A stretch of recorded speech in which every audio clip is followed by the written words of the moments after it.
Alors en fait, ce qui va être le plus compliqué, c'est que les entreprises n'ont pas aujourd'hui forcément, elles ne sont pas toutes équipées pour savoir quoi faire, pour avoir les moyens d'agir. Je pense qu'il y a une volonté qui est à peu près partout, ça on la retrouve.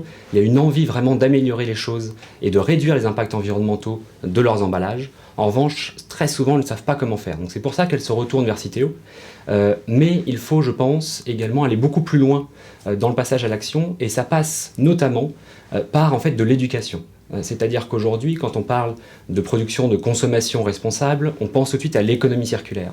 Or, l'économie circulaire, c'est vraiment penser dans un écosystème. C'est-à-dire on ne peut plus juste se concentrer sur son produit, son service, mais il faut comprendre les impacts que le développement de ce produit et de ce service va avoir sur l'ensemble de l'écosystème et sur l'ensemble du cycle de vie.